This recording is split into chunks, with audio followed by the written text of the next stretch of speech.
أعوذ بالله من الشيطان الرجيم بسم الله الرحمن الرحيم إن ينصركم الله فلا غالب لكم وإن يخذلكم فمن ذا الذي ينصركم من بعده وعلى الله فليتوكل المؤمنون صدق الله مولانا العظيم۔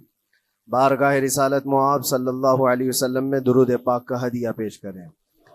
اللہم صل علی سیدنا و مولانا محمد معدن الجود والکرم وآلہ واصحابہ الکرام وابنہ الکریم وبارک وسلم صلاة دائمة سرمدا ابدا۔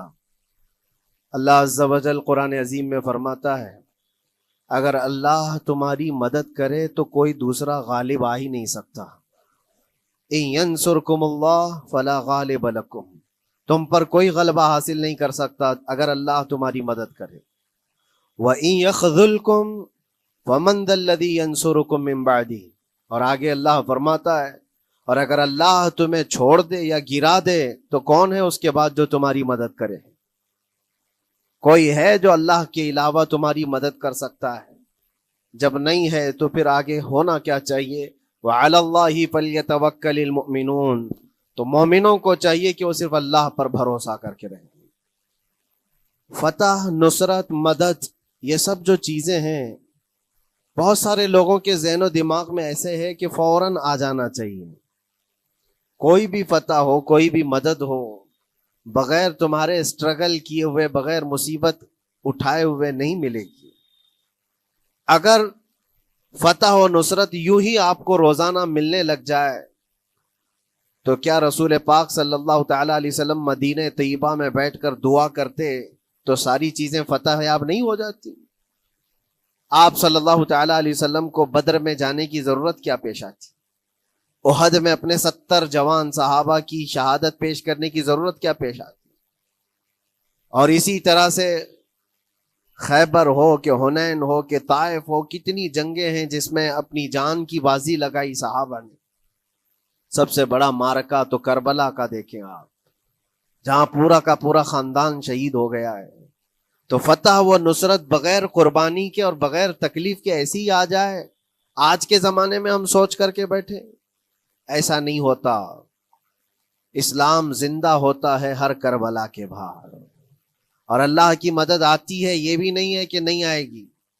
کچھ لوگ مایوس ہوتے ہیں، کچھ لوگ نروس ہو جاتے ہیں اور بھاگنے پر مجبور ہوتے ہیں۔ یہ امتحانات کی گھڑی ہوتی ہے۔